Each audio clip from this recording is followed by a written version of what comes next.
What's going on, folks? Your boy again, Dr. Sean Thomas here, back in the building with the Be More Today show. We are back in the building, still in the month of March and celebrating some great athletic trainers for Athletic Training Month. It's been a phenomenal month, showcasing ATs across the spectrum, showing you guys what they do in various areas of our fitness and athletic world. And I want to say thank you for your love and support of this show. This show has grown so much in the last 4 years. Again, 73 countries, 43,000 downloads. It's thanks to your love and support that this show continues to grow. Be More Today is a movement, and we feature all things that are health and fitness related. And as you already know, my book is on Amazon. The podcast is everywhere. Our Be More Today Facebook group is growing. So if you want to join a group of people who are just trying to be better, trying to be more, go on Facebook and join our Be More Today group. Of course, our More merch continues to be out there on our website, BeMoreToday.com, for all your fitness needs. Our quote for today is simple as always. Before I get into that quote, I invited our first AT for this month as a guest on the show today. Again, my job at JAG-ONE Physical Therapy, where I work for my 9-to-5 regular job, focuses on a number of things. And one thing I focus on is community engagement and inclusion.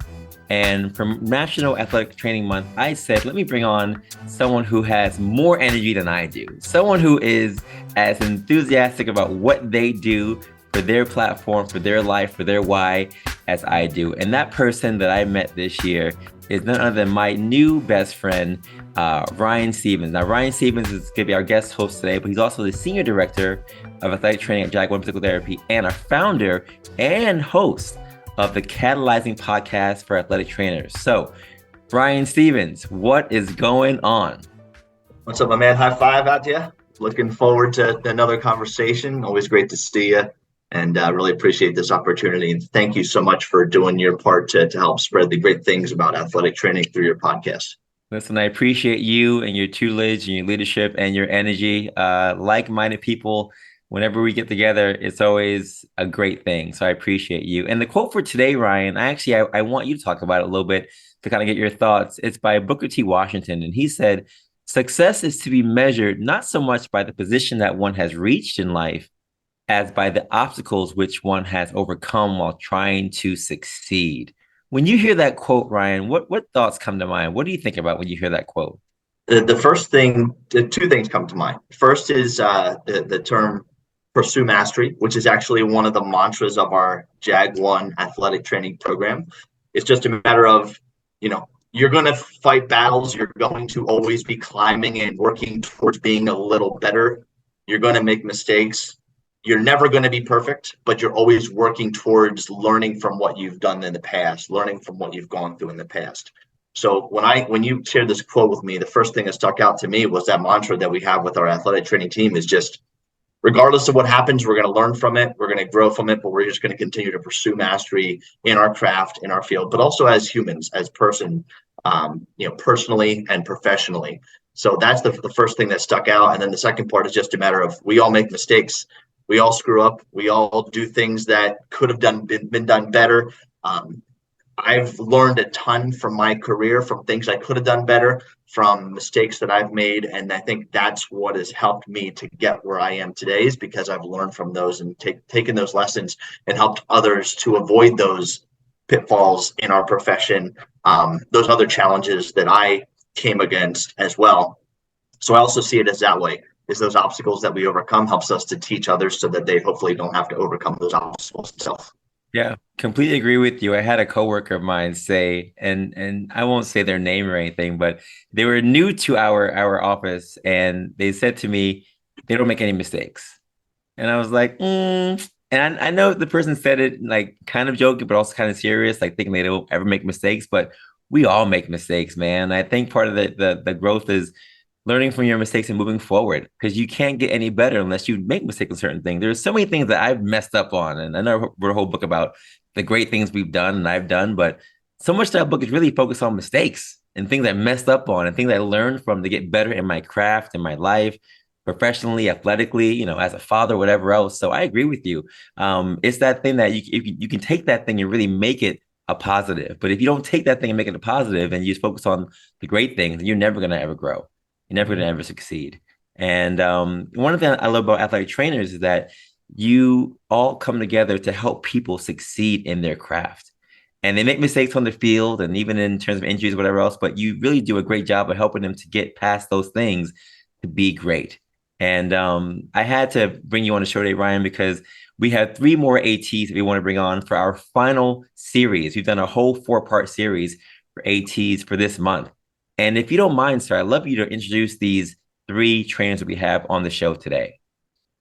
Absolutely. And, the goal of today is to really highlight what athletic trainers do in the professional and the clinical realm, professional and collegiate realm.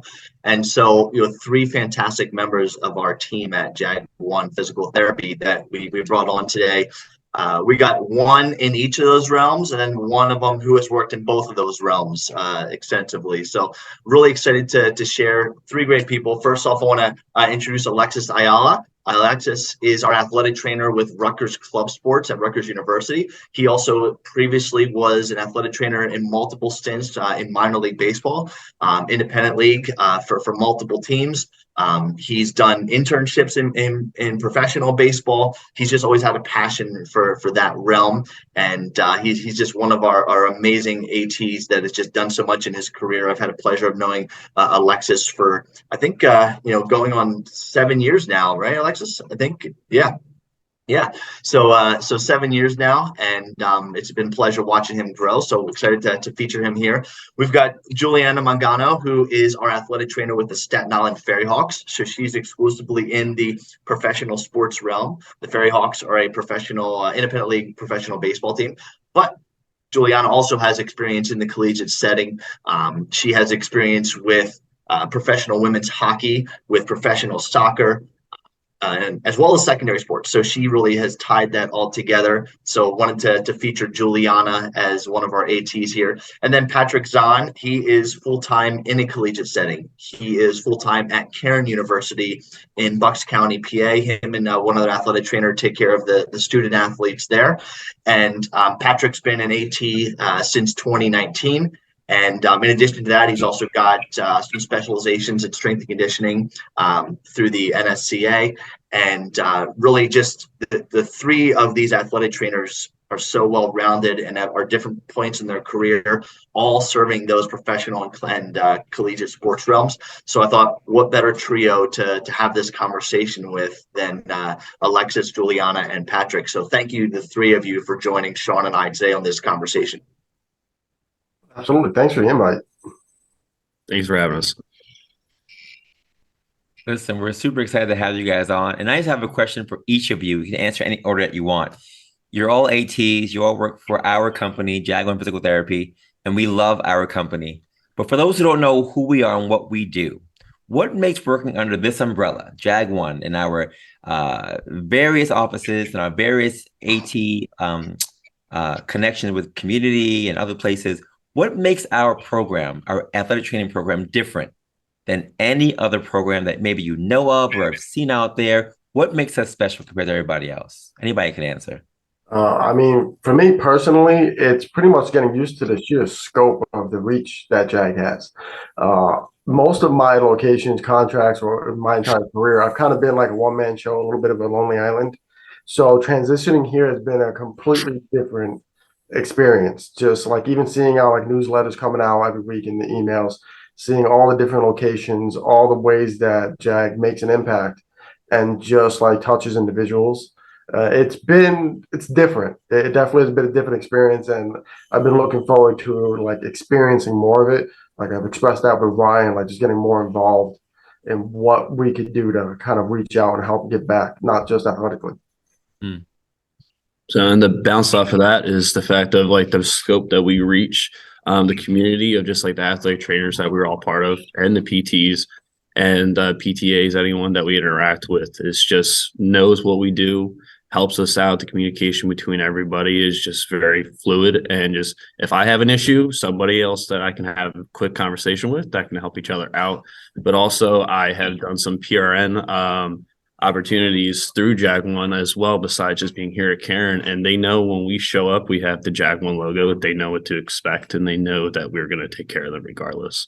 So being under this umbrella with all our fellow ATs here, there's a standard. And as you guys were talking about, the quote and what Ryan said is very much in embedded in all of us to make sure we're doing the best we can for every single athlete we see. So for me, I think being a new grad, the family aspect of JAG-ONE has been the greatest thing in my life so far. I think there's a lot of struggles that you face once you get out of college, especially working your first job in professional sports. So for me, working under JAG-ONE, I've had so many resources, so many people to help me kind of grow and build in this new experience that I'm going through. So I think the family aspect, community aspect of JAG-ONE has been the best so far.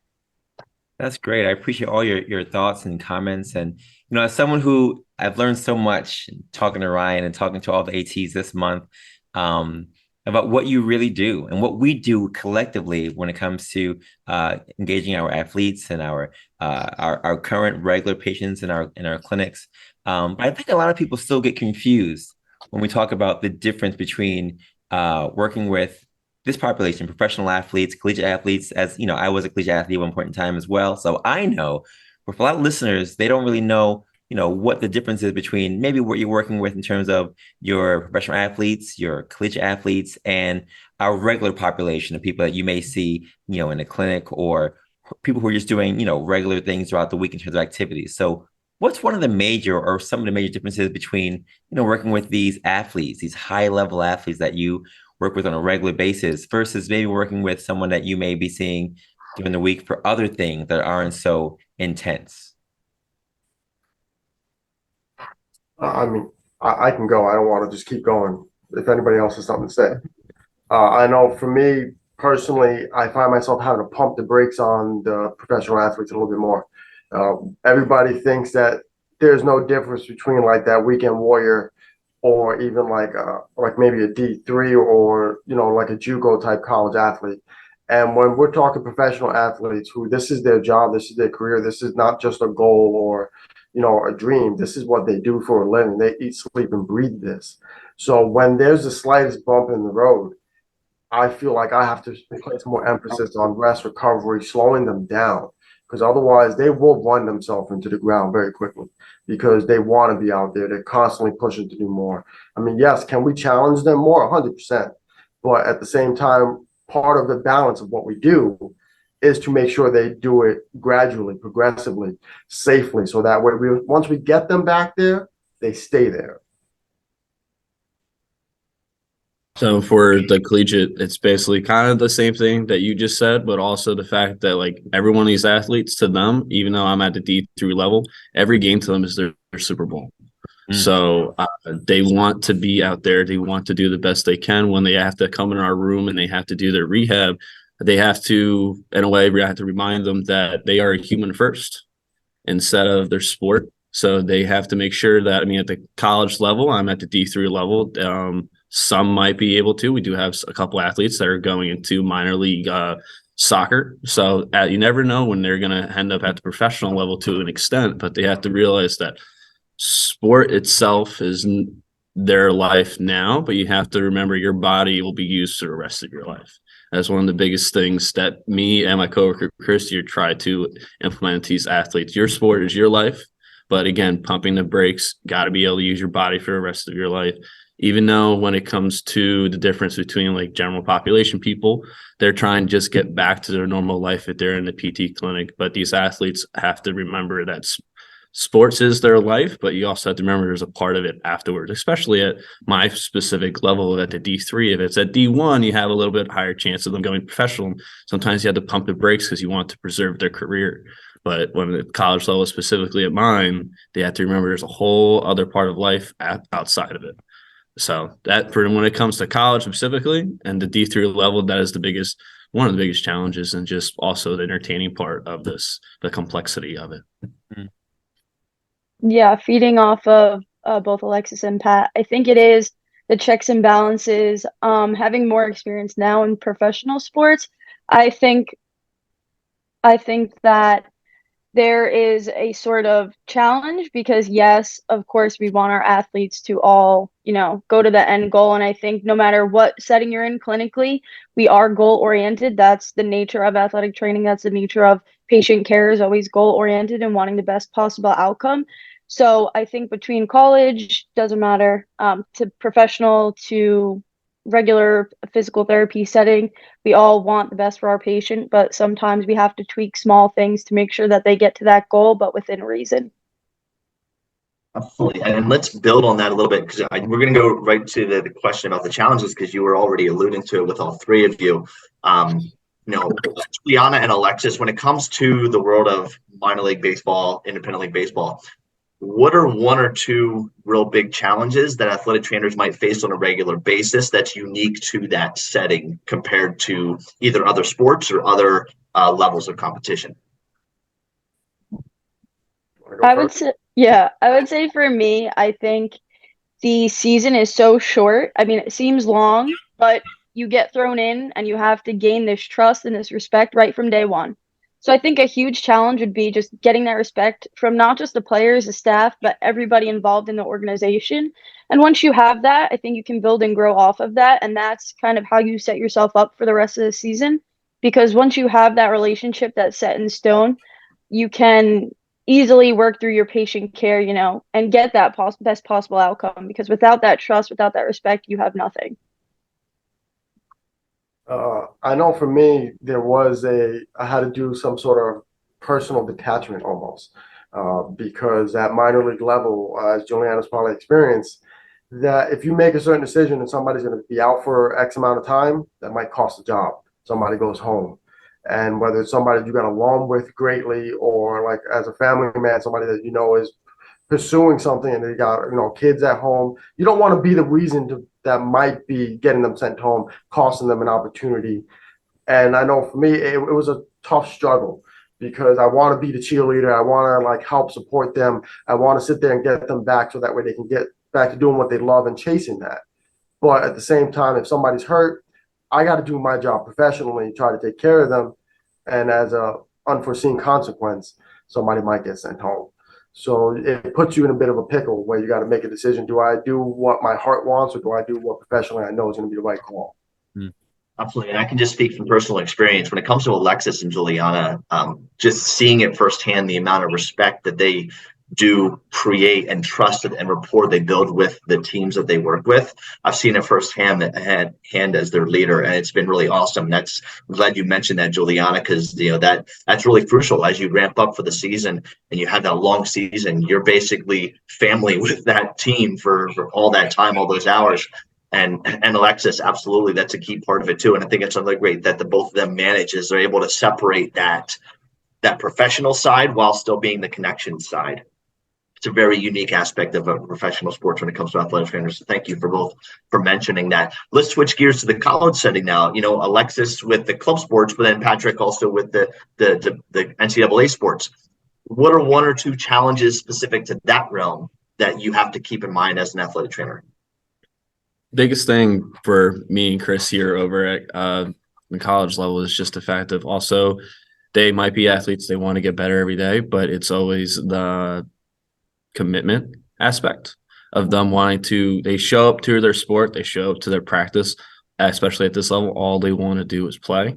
When it added things onto it, meaning that coming into athletic training room, doing their due diligence, doing their prehab, doing post-recovery, that aspect of some of the athletes here that we deal with, it's kind of a new concept to some of them.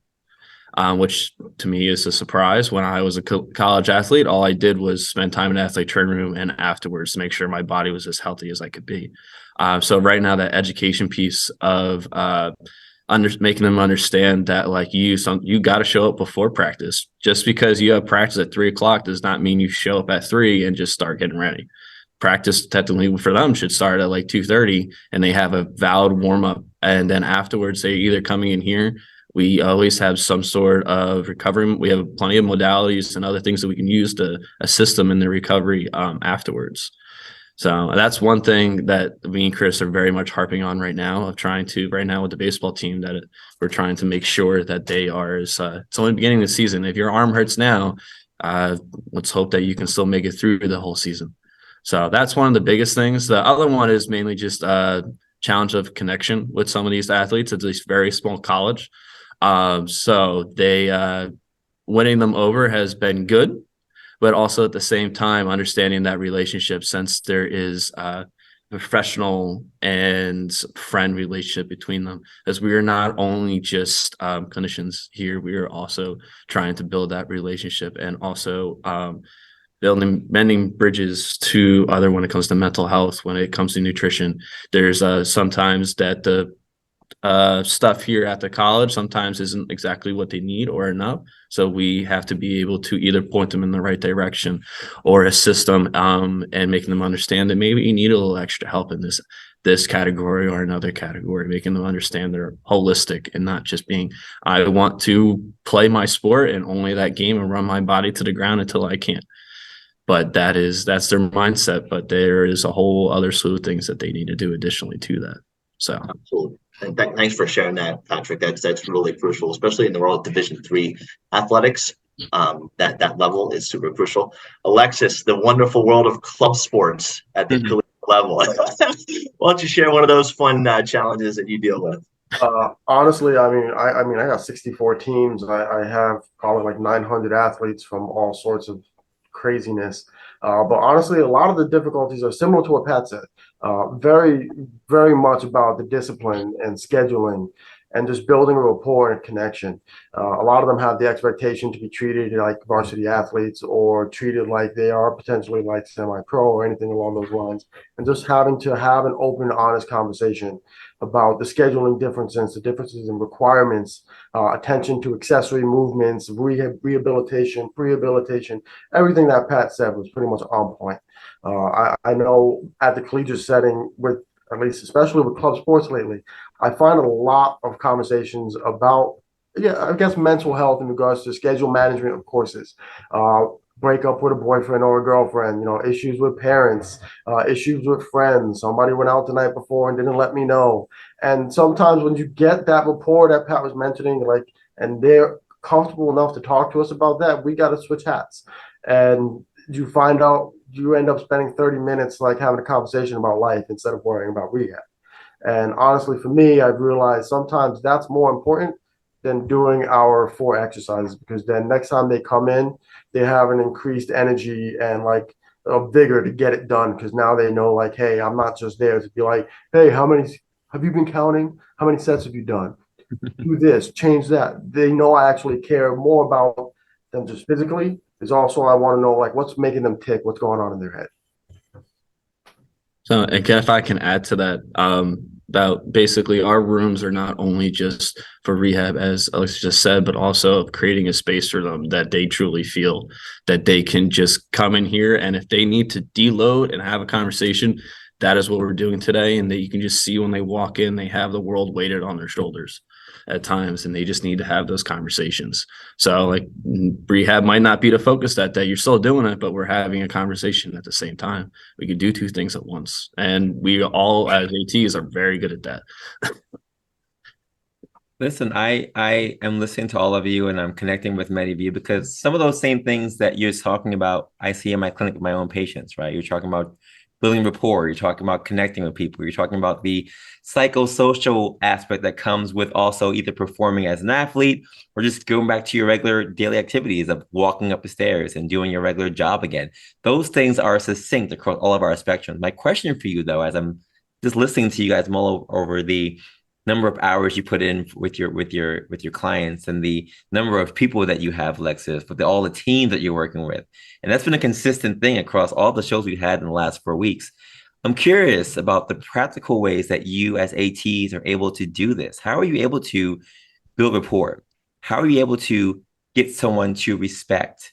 Even as clinicians, it's always hard to build trust when someone you don't know who's coming with pain, and you know what, right? But they don't know who you are, what you do. Like you said, Julianna, you have a very short span to go in there and build these things because the season is so short. So what are some of the techniques, or what are some of the things that you do as ATs to make sure that you can find a space where people can trust you to share those things? You can find a space where you're sharing information so that they can respect you off the bat, and not later on where you lose that window of being able to help them. How do you tell someone to pump the brakes when they're so committed to getting that club sport done? How do you tell someone that, to be a little more of that mama mentality when it comes to taking care of their body so they can actually go out there and be better? Because I don't know about you guys, but I look at just the current situation of the upcoming generation of people. There's a lack of that. Like that mama mentality, that let me get there before, let me put in the work. Like everyone's looking for the now. What can I get now? What's the minimum? What's the baseline of what I can put in to get the same results? So those things I think are lacking across all of our lives. So what are just some of the things that you've seen that have worked when you talk about your clinics, your clinicians, your teams, your trainers, all those things? Just curious. I mean, for me, when it comes to helping build rapport, I let them, if they're going to be vulnerable with me, I try to be vulnerable with them. So I let them into my life. Like I tell them about, I've had knee surgery, I have injuries, I have 2 kids, I'm married. I'd let them get a peek into my life to get that edge off a little bit. So they learn a little bit more about me. And now they feel like this welcoming conversation. I'm letting them know who I am besides just being an athletic trainer. I'm not just an athletic trainer. That is not the true definition of who I am. I'm a father, I'm a husband, I'm a brother. There's many aspects that everybody wears. Once I let that go, all of a sudden dribs and drabs start coming. Then we can start talking about injuries, how I felt with my surgery. And I'm sure Julianna's probably done the same, and so has Pat. When we let them in, it puts us on common ground. We're no longer athletic trainer up here trying to tell you what to do as an athlete. We are one and the same person talking to another person. I want you on the field. I don't want you standing next to me on the sideline. And that's not a personal thing. As your athletic trainer, I get gratification getting you back out there. So the longer you're standing with me or us, the less we feel like we've done our job. Yeah. You can go, Julianna. Okay, feeding off of Alexis. So again, it's breaking down the fact that we are people. No matter what your title is, no matter what degree you have, no matter what your role is, we are all people. Breaking that down and understanding that in the basis of things, we all have a goal. Again, talking about, for us, it's patient-centered care, and it's having your patients reach that end goal.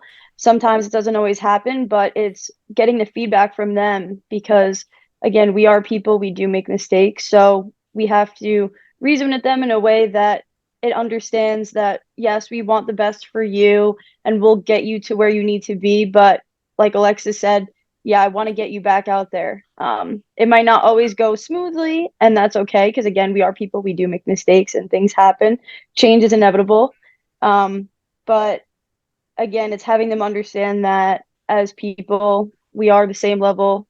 We just all have different goals. And I could tell them, maybe I want to go to the MLB too, and I want to be an athletic trainer in the major leagues, just as you want to be in the major leagues. So how can we both get there? I can share my stories. I can listen to what they have to say, and I'll listen to them. I am a daughter. I am a recent grad. So for me, I face my own challenges, but understanding where they come from and where they want to go is a huge aspect of gaining that trust. I agree with both of you guys 100%. The same way that me and my other coworker here, Chris, we try to kind of, in a way, we do good cop, bad cop a little bit when it comes to just trying to, that sometimes they feel more comfortable coming to him, sometimes they feel more comfortable coming to me. We just try to, in a way, work it so where no matter what, everyone feels comfortable, and being vulnerable with them, as you guys said. But also, when you're part of the other question was that like mama mentality of some of these athletes just not having anymore. In particular, we have I want to say 6 and 2 that are ACL athletes that 4 of them were coming back this year into their sport, and then 2 currently that we have. And just the fact of our athletic trainers, but we can be sometimes seen in our people skills and our conversational skills as coaches, to get them to believe that they can do everything that they need to do. Like right now, one of them, we are starting cutting, we are starting sprinting. Like they very much can do the things that I've seen them do it in the little tiny steps and the little tiny different movements that they do. And sometimes they're just like, I can't do this. I am exhausted. I'm like, yeah, you're exhausted because you haven't done this in 6 months. Like, this is just a start. And a lot of times when they come in here at first, they're just like defeated by their injury by a little, I'm not going to say a little inconvenience, but like it is a single part of their obstacle to get to the end goal. And they just need to be reminded by us, because by building that rapport, being vulnerable with them, they very much can take the fact that we believe in them and their coaches believe in them, and they just need to be shown that they can do it. And then when you have that conversation with them, like, you just did this, this, and this, and this. You can do that one thing that I'm asking you to do. Stop for a second, empty your brain, and just do it. Sean, you hit us in the heart with that one, my man. That's a crucial part of what we do. And one of the things I think that we are all proud of as athletic trainers is that we're in a unique situation where we provide patient care on the front lines on a daily basis with someone, sometimes multiple times in a day, especially in the professional collegiate sports setting, which is really unique to other healthcare professions.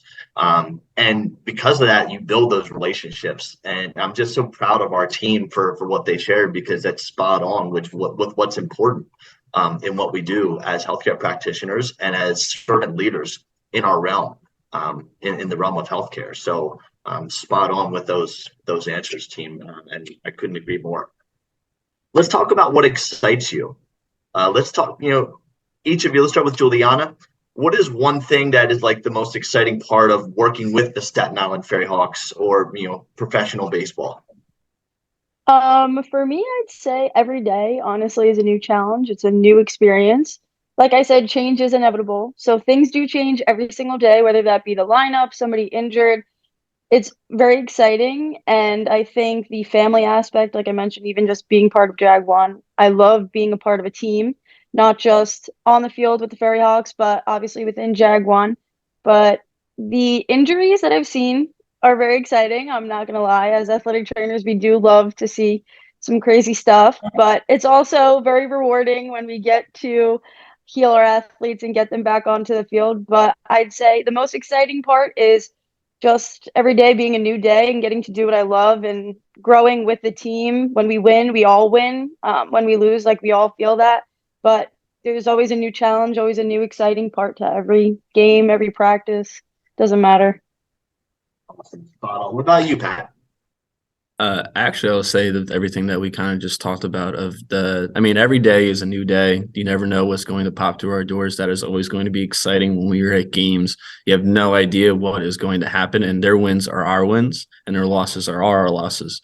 But the fact of being there for them in every shape and form is the most exciting for me every day that I come in here. I have athletes and I also teach at this college. So every single day I connected with not only the athletes on this campus, but also the student population. And they know my face. They know Chris's face. They know that they can come and have a conversation with us regardless of what it may be. So that just connection with them and being able to be a model for them, not even just in maybe athleticism or maybe in work ethic or maybe just in trying to learn something new every single day, but being able to what's the word I was looking for? It's just being there basically for them, and then also at the same time of kind of trying to have as much fun here with them. They are college athletes. They might be in their early 20s, but they are all still kids at heart. So having just amounts amount of fun while we do our rehab, trying to make games out of it, trying to, even at times when we're down on there, check in, like right now with Lacrosse, trying to check on them to make sure everything's going good at practices. I grab a stick and join them. It's the only way for them to know that we're here for them regardless, even during practice, and having a little bit of fun with them, so they know that they can come with us to anything, if it's injuries or not. So that's every single day, but also playing sports once in a while to get a little rapport with them during practice is always fun too. Awesome. Good stuff, Patrick. Alexis, what excites you about working with the club sports realm? I get very invested in how my teams perform. Just a little bit, I can say. Yeah. So especially when I was with the baseball teams, I sometimes have to remind myself, hey, you're actually working. You can't just be a fan right now. And at club sports lately, if any of my teams see this, especially my rugby teams, they're probably going to give me a lot of grief. But lately, I've gotten pretty attached to them in regards to their performance. And my men's rugby team had a down year last semester, and it broke my heart to see them being that way because I know how much better they should have been. And just in general, like when I'm on the sideline, that's probably the most excitement I can possibly feel, especially when I have somebody coming back from an injury and it's their first time back. That's what gives me the juice to keep going. Like I could be exhausted, but if somebody's getting cleared for the first day to go back to a live game, like forget it. Like the moment they step on that field, I'm ready to go. Like I just want to see like how excited that person's going to be, how amped up they're going to be to just be out there again on the field. Awesome. Thanks for sharing that, Alexis. And that's a big part of it. We feel like we're a part of that team because we truly are. And so it's easy to get sucked into it that way. That kind of goes into my final question for today. Let's start with you, Alexis. Share, in a minute or so, share a really special highlight or a memory that you have either in the professional sports realm or the collegiate realm that just kind of stands out as like, this was an awesome experience to be a part of, something truly memorable.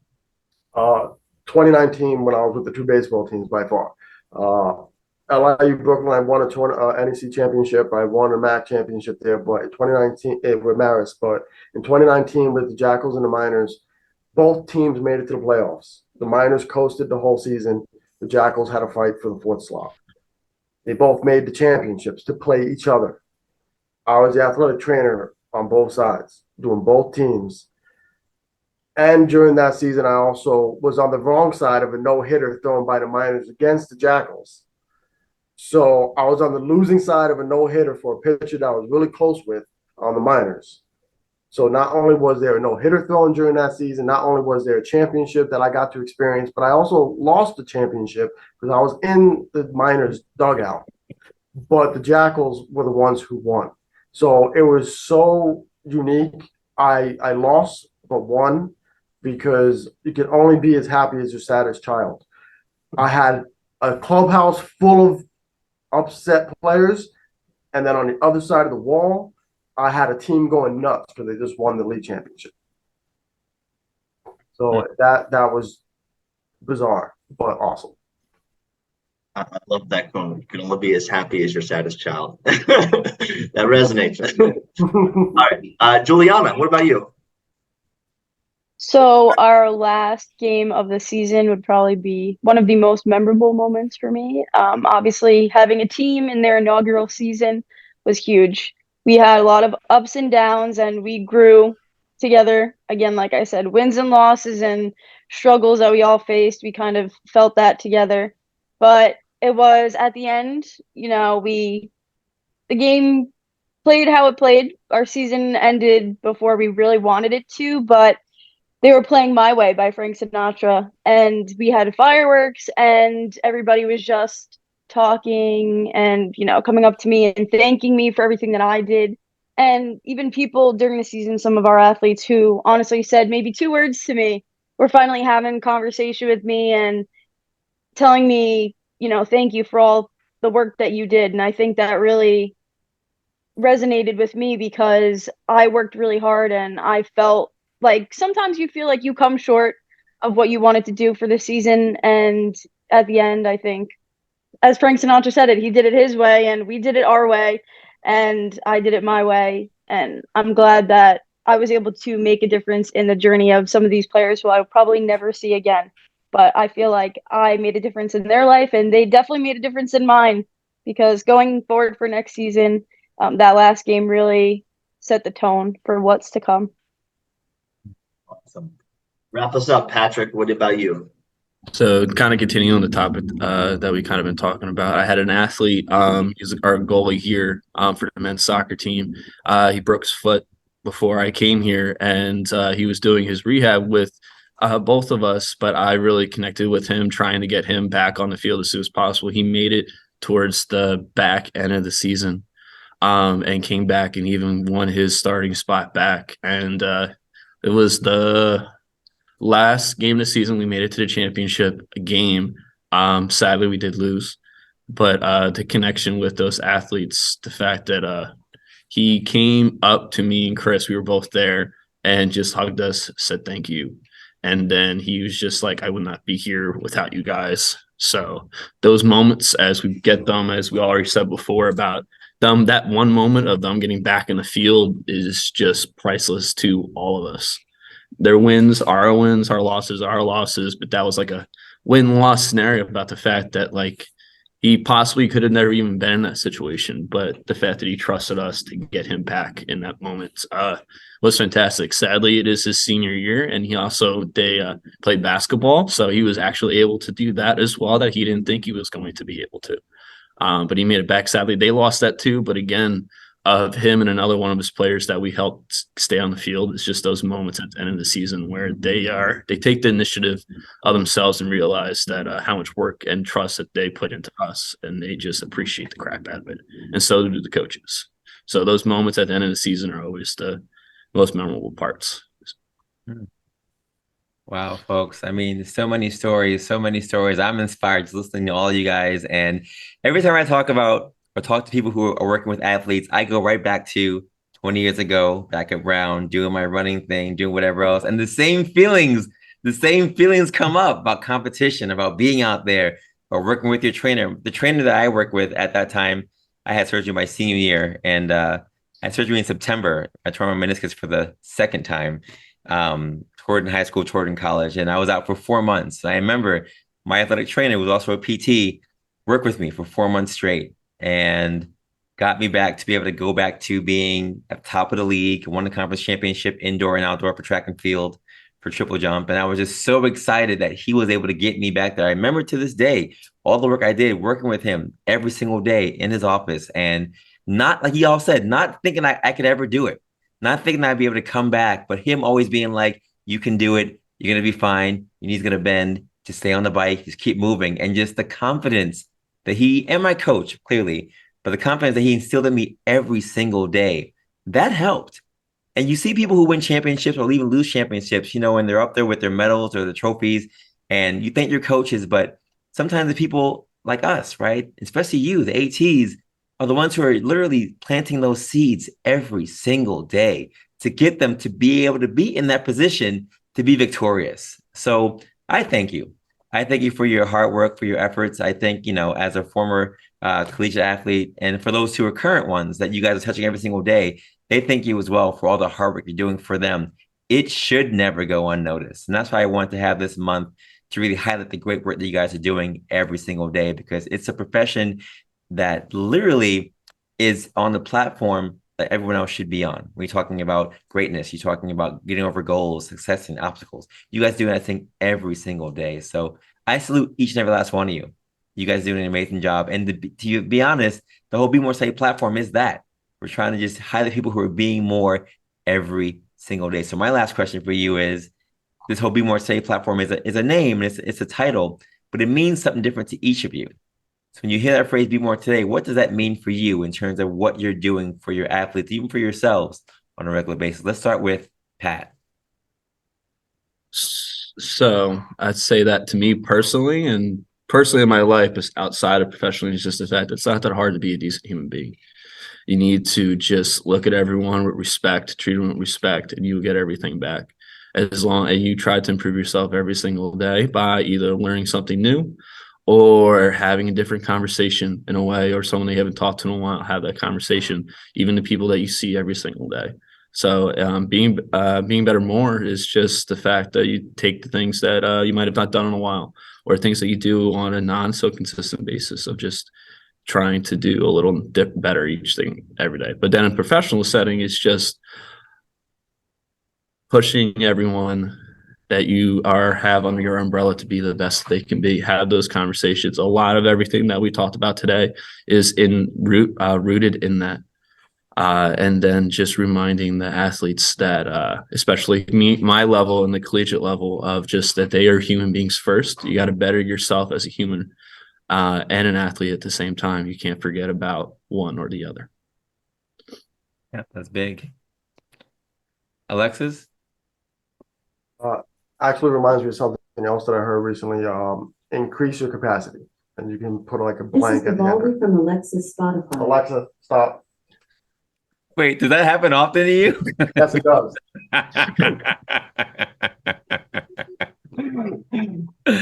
Yeah, that's hilarious.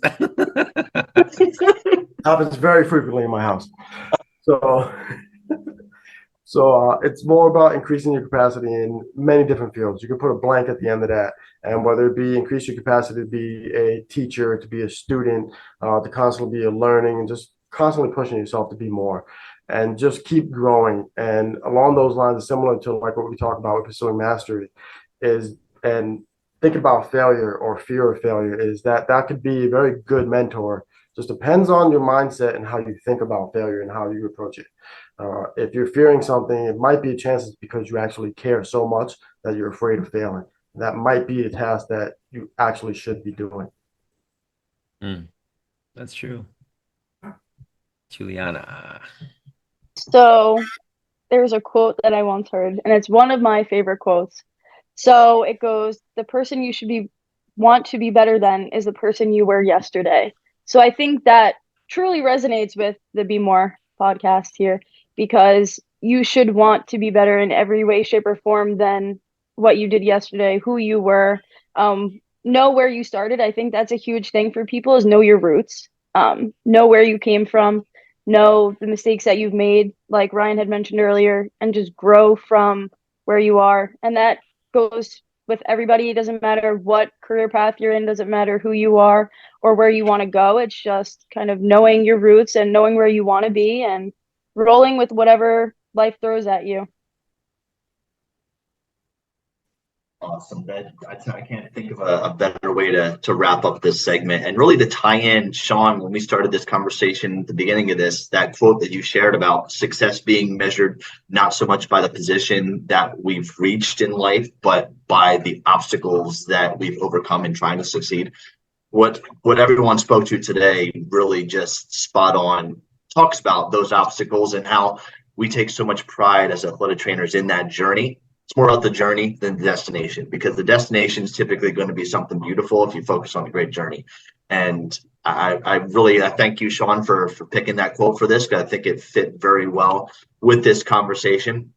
I want to thank Alexis, Julianna, and Patrick for taking some time out to share your stories, to share your thoughts and your experience and your perspective. It truly is an honor to have the three of you on this team. Again, Sean, as we wrap up this series for National Athletic Training Month, thank you so much for what you're doing to showcase and highlight these fantastic stories. National Athletic Training Month is every March. We've got a lot of exciting things that have been happening over the last month that we've been doing to promote that. So one last time, I just want to say happy National Athletic Training Month to everyone who is listening. If you are an athletic trainer, if you're not an athletic trainer, maybe that makes you think about someone you know who is an athletic trainer, or someone you've interacted with in your life that you can maybe just send them a quick message, say thank you for what you do on a daily basis. When you see them, give them a nice high five. And that gratitude is always great to be received as well. So, Sean, I'm going to hand it over to you to wrap things up with the Be More Today details and the action steps you got for your followers. Absolutely. And folks, thank you guys so much. Pat, Alexis, and Julianna, you made this show one for the books. And Ryan, of course, you already know I had to have you on. We started this thing together and we're going to end it together today. So I appreciate you. And folks, if you already know, or if you don't know, check out Ryan's podcast, the Catalyzing Podcast for Athletic Trainers. It is on all popular podcast platforms. Please go on there and subscribe to his show. All the ATs who are out there, or people who want to be ATs, just learn about the craft as well. Go out there, great content, and continuing the AT conversation every single time you go into that podcast. So follow him and all his podcast stuff as well. And of course, if you're looking for a provider for healthcare when it comes to athletic training, physical therapy, occupational therapy, we are that. JAG-ONE Physical Therapy is that company. We are that brand. We're everywhere in the Northeast, and we are growing daily. So you've already heard the great stories from our colleagues here who are doing amazing things for our communities. If you want to learn more about us, JAG-ONEPT.com. Please go on the site and look us up. We are everywhere, and you will not be disappointed. You will get back to the life that you love. Indeed. As always, follow us on Be More Today for our show. The podcast is everywhere. Of course, our book is everywhere as well. And we will continue to keep you moving forward with things to keep you inspired to go out there and be the best version of you. So have a good day. Have a good night. Have a great life. Continue to take your steps to greatness to be the best version of you, folks. Happy AT month for all the ATs out there. Be blessed.